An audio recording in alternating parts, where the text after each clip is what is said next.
Welcome back ख़वातीन और हज़रात। और ज़ाहिर है निगरान हुकूमत, आने वाले इलेक्शंस, ये तमाम वो चीज़ें हैं जो हमारी सियासी फ़िज़ा में पाकिस्तान में गूंज रही हैं।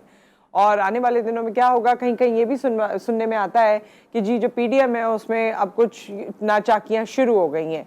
निगरान वज़ीर आज़म के हवाले से मैंने आपको बताया कि बड़ा नाम आता रहा है इसहाक डार साहब का। ये हकीकत है, सच है, फेक है, क्योंकि एक इंटरव्यू भी हुआ है इसहाक डार साहब का जिसमें उन्होंने ना इसकी मुखालफत की और ना उन्होंने हामी भरी कि हाँ जी बिल्कुल ऐसा होने जा रहा है। तो उससे लोगों को मजीद शुबा हो गया कि कहीं इसहाक डार साहब भी तो अगले निगरान वज़ीर आज़म नहीं है, और वैसे भी PMLN के ज़रा नूरे नज़र भी हैं।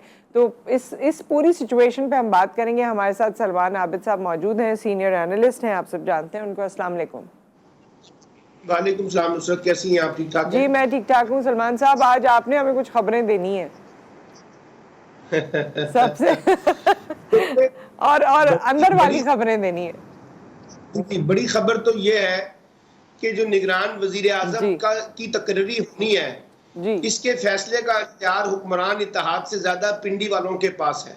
अच्छा। और जो भी फैसला होगा और जिस नाम पे भी इत्तफाक होगा उस पर बड़ी मोहर जो है वो पिंडी वाले लगाएंगे तो बात आगे चलेगी। उसकी एक बड़ी वजह है कि पाकिस्तान की इस वक्त की डेमोक्रेटिक फोर्सेस ने अपने आप को विड्रॉल कर लिया है एस्टैब्लिशमेंट के सामने, और बहुत से मामलात के ऊपर जो रिमोट कंट्रोल है उस पर एस्टैब्लिशमेंट का पन्ना भारी है। तो इसलिए दुबई इजलास में क्या तय होता है या इस्लामाबाद में बैठ के हुक्मरान इत्तेहाद क्या तय करते हैं, असल फैसला ये है कि खास तौर पे पिंडी वाले क्या किसके ऊपर अपना जिसके कहते हैं दस्ते शफकत रखते हैं। ये पिंडी वाले कौन है, जरा खुल के बताएं ना। ऐसे ना 3 नाम अभी आपके सामने गर्दिश कर रहे हैं, हफीज शेख साहब का, रजा बाकिर साहब का और शमशाद अख्तर जो है वो स्टेट बैंक की साहब का गवर्नर है। जी। इनमें मोस्ट फेवरेट रजा बाकिर, इनमें मोस्ट फेवरेट तो रजा बाकिर ही हैं। अच्छा। और बल्कि हफीज शेख साहब यानी अब ये वाले मामलात भी IMF चलाएगा, क्योंकि IMF हमें लोन देता है, तो सियासी तौर से भी जो फैसले होंगे उसमें IMF का असर रसूख होगा। देखिए जहां से पैसा आता है तो पैसा अपना रंग आता है ना जी। पैसे की अपनी ताकत होती है। और एक और जो इसमें जो सबसे बड़ा मसला है कि देखना यह है कि इंतखाबात वक्त पर होते हैं या ये इंतखाबात में 6 माह की एक्सटेंशन होती है और मार्च जाके 2024 में इंतखाबात हो। क्योंकि देखिए ये भी एक कंफ्यूजन है। बज़ाहिर तो आपको लगता है कि हुकूमत जो है हुक्मरान इत्तेहाद वो नवंबर में इंतखाबात चाहता है, लेकिन अंदरूने खाना हर जो इस वक्त हुक्मरान इत्तेहाद है उसका बुनियादी मसला यह है कि इमरान खान का सियासी बंदोबस्त कैसे किया जा रहा है और क्या इमरान खान को इलेक्शन लड़ने की इजाजत दी जाएगी, उनकी पार्टी को लेवल प्लेइंग फील्ड मिल सकेगी। ये भी बहुत से सवालात हैं, क्योंकि जो एजेंसी सर्वेज हैं और जो मुख्तलिफ सर्वे सामने आ रहे हैं उसमें बदस्तूर पंजाब और KPK में PTI का पड़ना भारी नजर आता है। तो इस वजह से भी एक और वजह यह है कि इस वक्त जो मुल्क के माशी हालात है, जिस तरह से बिजली की कीमतों में इजाफा हो रहा है, गैस की कीमतों में इजाफा हो रहा है, महंगाई बहुत बढ़ रही है, ऐसे में अगले महीने जाकर फौरी तौर पर इंतखाबात का रास्ता इख्तियार करना और खास तौर पे पंजाब में मुस्लिम लीग नून के लिए काफी खतरे का अलार्म होगा। इसलिए तो फिर तो ये वक्त पे इलेक्शन नहीं होंगे, फिर तो वक्त पे इलेक्शन नहीं होंगे। देखिए वक्त पे इलेक्शन उसी सूरत में होंगे ना जब PTI का भी कोई बंदोबस्त सामने हो जाएगा। तो अब बंदोबस्त शुरू कर दिया है PTI का। मेरे ख्याल में इलेक्शन कमीशन ने भी कह दिया है कि उनको गिरफ्तार करें, PTI के चेयरमैन को, और भी उनका कोई ऐसा खास फ्यूचर अब पॉलिटिकली लग नहीं रहा। देखें बात यह है कि इमरान खान की मकबूलियत अपनी जगह, लेकिन कबूलियत के सवालात तो मौजूद है ना जी। और पाकिस्तान में आप ज्यादा बेहतर जानती है जब तक कबूलियत ना हो तो मकबूलियत भी काम नहीं आती है। इसलिए जो इस वक्त मसला ये अड़ा हुआ है कि किस तरीके से इंतखाबात का स्टेज सजाया जाए, और बदकिस्मती से हमारे यहाँ इंतखाबात से पहले हुकूमत का स्टेज सजा दिया जाता है और एक पॉलिटिकल अरेंजमेंट हो जाता है। अब वो अरेंजमेंट जब तय हो जाएगा तो इलेक्शन भी हो जाएंगे। और तो फिर ये इलेक्शन इतना खर्चा करने की जरूरत क्या है? वैसे सलमान आबिद साहब, एक थॉट है कि इतना फिर इलेक्शन पे खर्चा करने की जरूरत क्या है? जब सबने अपनी मनमानियां करनी है तो सारे टेबल पे बैठ जाएं और डिसाइड कर लें, तुम पंजाब ले लो, मैं सिंध ले लूं, IMF का ये रोल है, IMF ये कर दे क्योंकि वो पैसे दे रहे हैं। इसमें फिर आवाम को बेवकूफ बनाने की क्या जरूरत है कि वोट डालो? देखिए माजी में भी ऐसा होता है और आज भी ऐसा ही हो रहा है अब इससे भी बढ़ के सवाल यह है कि इस पूरी पार्लियामेंट का क्या फायदा है जब फैसले पार्लियामेंट से बाहर होने हैं, सही बात निजाम से बाहर होने, इंतखाबात से बाहर होने हैं, तो फिर ये हमने क्यों एक जमहूरियत का एक निजाम अपने ऊपर मुसल्लत किया हुआ है जो मसनूई भी है, आर्टिफिशियल है, और उसके अंदर जो है वो अवामी मैंडेट रिफ्लेक्ट कम होता है, बल्कि सिलेक्टिव अप्रोच जो है वो ज्यादा डोमिनेट करती है। तो यही तो हमारे सियासी निजाम पर एक सवालिया निशान है और हमेशा से रहा है कि हमारी सियासी कुव्वतें जो है वो अमूमी तौर पे गैर सियासी कुव्वतों को मजबूत करते हुए नजर आती हैं। तो आप इसमें मेरा जो एक सवाल आपसे था उसका जवाब मैं चाहती हूँ कि आप जरा खुल के दीजिए कि पीटीआई के चेयरमैन का क्या फ्यूचर आप देख रहे हैं पॉलिटिकली, और अब जो उनकी गिरफ्तारी की बात आ रही है, क्या इसमें वो जो फाइनल फैसला करना चाह रही है पीडीएम या जो भी कुव्वतें हैं वो हो जाएगा? देखिए, अगर इंतखाबात नवंबर में होने हैं उससे पहले तो कोई पीटीआई के चेयरमैन के खिलाफ मुकदमात के फैसले नहीं आने वाले, और वो भी जरा लंबा टाइम लेंगे। हमारे यहाँ मुकदमे इतनी जल्दी फैसले नहीं सुनाते, और मुझे जाती तौर पे लगता है कि अगर आपने इलेक्शन की क्रेडिबिलिटी बनानी है, इलेक्शन की लेजिटिमेसी को बिल्ड करना है, तो आप पीटीआई को किसी ना किसी सूरत में इंतखाबात में एंगेज रखेंगे। अगर आप उनको बाहर निकाल कर इलेक्शन करवाएंगे तो इलेक्शन की क्रेडिबिलिटी जो है वो चैलेंज हो जाएगी।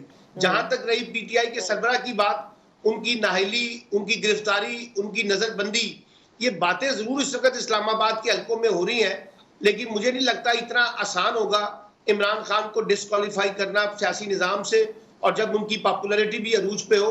और यही वो इस वक्त पॉलिटिकल कंफ्यूजन है इस वक्त हमारे यहाँ, जिसकी वजह से इलेक्शन का सिनेरियो जो है उसको कोई हतमी शक्ल नहीं मिल पा रही।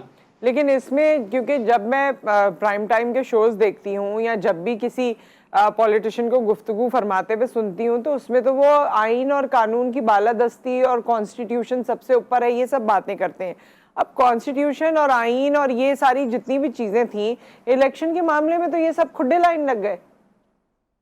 देखिए, पाकिस्तान अगर आइन पे चल रहा होता, कानून की हुक्मरानी होती और जमहूरी रिवायात होती, तो पाकिस्तान आज यहाँ ना खड़ा होता जहां आज हम देख रहे हैं। पाकिस्तान का तो मसला ये है कि हमने आइन को अपने मफादात के लिए इस्तेमाल किया है, कानून को अपनी जातियात के लिए इस्तेमाल किया है, जमहूरियत को हमने एक बतौर हथियार इस्तेमाल किया है। यही वजह है कि आज पाकिस्तान एक मुश्किल सूरत हाल से गिरफ्तार है।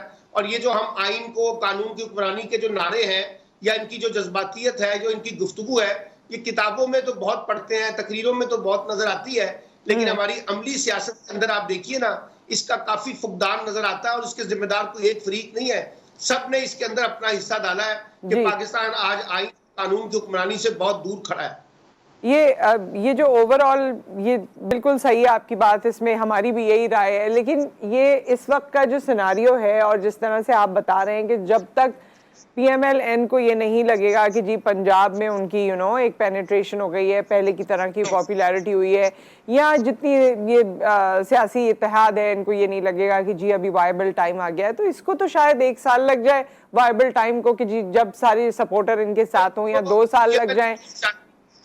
देखिए नुसरत, पीएमएल-एन तो ये चाहती है कि एस्टैब्लिशमेंट जो है इमरान खान को बजोरे ताकत रोके और हमें फ्री हैंड दे पंजाब के अंदर इलेक्शन लड़ने का।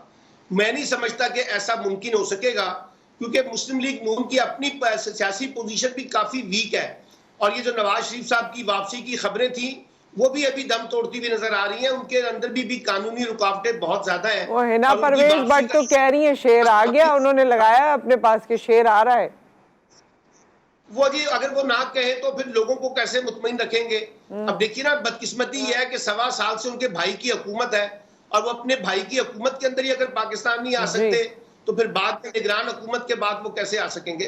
तो फिर ये जो टाइम बार्गेन किया जा रहा है या डिले टैक्टिक हो रही है कि टाइम देते हैं 6 महीने 8 महीने साल, उसके बाद शायद बॉल हमारे कोर्ट में आ जाए, इससे फायदा किसको होगा? पीएमएल-एन को होगा या पीटीआई को होगा? आप अगर अपनी एनालिसिस के मुताबिक बताएं। इलेक्शन में ताखीर हुई तो इसका नुकसान पीटीआई समेत हुक्मरान इत्तेहाद को होगा, और फिर मामलात सियासी कुव्वतों से बाहर निकल जाएंगे, और फिर एक नया सेटअप आ जाएगा, लॉन्ग टर्म सेटअप बन जाएगा, जो शायद किसी के मफाद में ना हो और ना उससे कोई सियासत और मईशत का भला होने वाला है। अगर सियासी कुव्वतों ने, चाहे उसमें हुकूमत और अपोजिशन है, एक दूसरे को कबूल ना किया, एक दूसरे के लिए रास्ता ना निकाला, लेवल प्लेइंग फील्ड ना इख्तियार की, तो उसका नुकसान तो सियासत और जमहूरियत को ही होगा, और उसमें सब शामिल होंगे।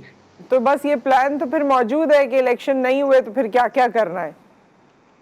देखिए बात यह है कि अभी तक जिस वक्त मैं आपसे बात कर रहा हूं, पाकिस्तान में सिक्का बंद जो दानिशवर हजरात तजिया निगार हैं, उनके बकौल आज के दिन तक जिस वक्त गुफ्तगू हो रही है, इलेक्शन में इबाहम मौजूद है, इलेक्शन में डाउट्स मौजूद हैं, और इलेक्शन के होने या ना होने के बारे में शर्तें लग रही हैं इस्लामाबाद में कि इलेक्शन होंगे या नहीं होंगे। इसका मतलब यह है कि अभी तक कोई क्लैरिटी नहीं है इलेक्शन के बर वक्त होने के बारे में।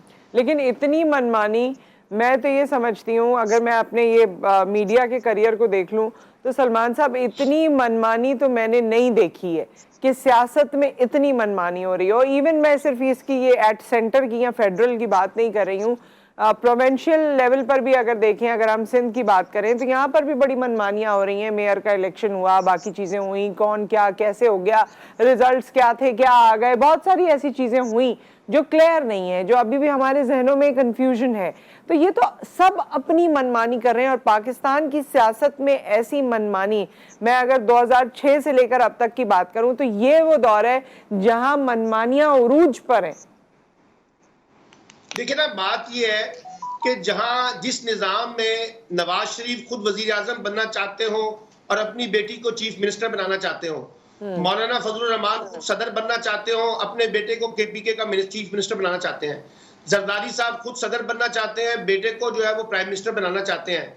तो जब ये इक्तदार की बंदर बांट इस नोयत की होगी तो इसमें इलेक्शन कहाँ गया, अवामी मैंडेट कहाँ गए, इंतखाबात कहाँ गए, कानून की और आइन की हुक्मरानी कहाँ गई? असल में तो ये बंदर बांट है बड़े खानदानों, जो सियासी बड़े तो बस फिर ये बैठ के कर लेना। मैं तो यही कह रही हूँ कि अवाम का पैसा फिर क्यों जाया करना, क्यों इलेक्शन का ड्रामा करना? सब आपस में बैठे, पहले भी अपनी मर्जी से डिसाइड कर लें, आगे भी कर लें। नहीं, होता तो इसी तरह की बंदर बांट है, लेकिन उसके ऊपर जमहूरियत की स्टैंप लगानी होती है, उसके ऊपर इलेक्शन की स्टैंप लगानी होती है, उसके ऊपर अवामी मैंडेट की स्टैंप लगानी होती है। तो ये खेल अच्छा, तो ये बंदर बांट में नसीब किसका खुलेगा ये तो बताएं। सदर, वजीर आजम, कौन हो सकता है? नसीब जो है वो पाकिस्तान की रूलिंग एलीट का खुलेगा। इसमें आम आदमी को क्या मिलना है? आम आदमी के लिए नसीब तो आप मुझे ये बताएं, ये जो लिस्ट है ना, ये जो दो दो लोग बाप बेटा बाप बेटा बाप बेटी, ये वाली जो लिस्ट है, इसमें किसका नसीब खुलेगा? कौन होगा सदर और कौन होगा वजीर आजम? देखिए, ये भी तय सियासतदानों ने नहीं करना, बल्कि सियासतदानों को पता है कि जहां फैसले होते हैं उनके साथ मिल बैठ के कुछ हिस्सा मांगने की कोशिश की जा रही है, क्योंकि सियासी जमातों के हाथ से बहुत कुछ निकल चुका है। इसलिए फैसले की ताकत कहीं और है।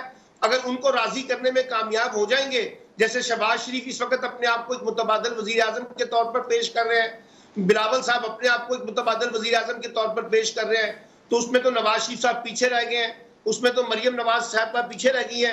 तो ये जो खेल इस वक्त खेला जा रहा है, अगर ये बंदर बांट चलेगी तो मैं आपसे कह रहा हूं कि फिर इसमें अवामी मैंडेट तो पीछे रह गया ना जी। हाँ, वो तो है ही नहीं सामने काफी अरसे से। बहुत बहुत शुक्रिया सलमान आबिद साहब आपके वक्त का, और जो खुल के आपने डिस्कशन की उसका बहुत बहुत शुक्रिया। और यही है कि इसी तरीके से चीज़ें जो हैं वो डिफाइन हो रही हैं। बट बीइंग पाकिस्तानी, दिन ब दिन मुझे लगता है कि हम डिमोरलाइज हो रहे हैं और हम डिसअपॉइंटेड हो रहे हैं। बहुत डिस्करेजमेंट है हमारी फ़िज़ा में, क्योंकि हमारी से कहीं भी नहीं है, किसी भी लेवल पर नहीं है। सियासी लेवल पर अगर होती तो उसका ट्रिकल डाउन इफेक्ट होता और वो हमें बाकी जगहों पर भी नज़र आता। जब हमारी से ही नहीं है तो पिछले साल मिलियन ऑफ पीपल यहाँ से छोड़ के चले गए, आगे आने वाले दिनों में भी आपका यूथ जो है तैयार बैठा है कि वो यहाँ से चला जाएगा, तो फिर किस पे करेंगे सियासत, और कैसी होगी सियासत, और क्या होगा मुल्क का हाल। एक ब्रेक आ गया, ब्रेक के बाद वापस आते हैं और एक और टॉपिक आपके सामने लेकर आएंगे।